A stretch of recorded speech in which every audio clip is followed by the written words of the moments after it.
हमले को लेकर मचे बवाल के बीच प्रधानमंत्री ने फेंका इस्तीफा। पहलगाम आतंकी हमला न केवल राष्ट्रीय बल्कि अंतर्राष्ट्रीय स्तर पर भी चर्चा का विषय बना हुआ है। पीड़ितों के साथ एकजुटता प्रदर्शित करने के लिए दुनिया के कई शहरों में प्रदर्शन किया गया है। कई बड़े देश के नेतृत्व ने भारत सरकार के साथ खड़े होने का आश्वासन दिया है और सभी की नजरें भारत के अगले कदम पर टिकी हुई हैं।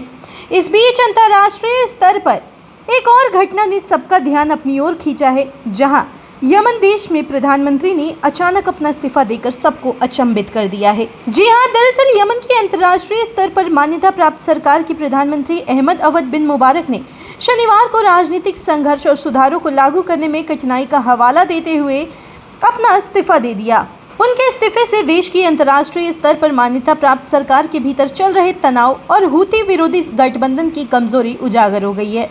बता दें, फरवरी 2024 में नियुक्त किए गए बिन मुबारक ने राष्ट्रपति परिषद के प्रमुख रशद अल अलीमी को संबोधित एक पत्र में अपने इस्तीफे की घोषणा की। पत्र में उन्होंने राज्य संस्था में सुधार लाने और आवश्यक कैबिनेट फेरबदल करने के लिए आवश्यक निर्णय लेने में असमर्थता पर अपनी निराशा व्यक्त की। इतना ही नहीं, अपने एक्स पोस्ट में मुबारक ने आगे कहा कि चल रहे संस्थागत गतिरोध और राजनीतिक अंतर्कलह के कारण वह संवैधानिक शक्तियों का प्रयोग करने या लंबे समय से लंबित सुधारों को लागू करने में असमर्थ हो गए हैं।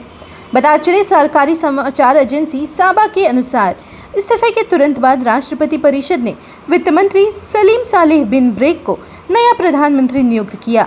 बिन मुबारक को परिषद का सलाहकार नियुक्त किया गया है। हालांकि उनकी विशिष्ट शिकायतों को सार्वजनिक रूप से संबोधित नहीं किया गया है।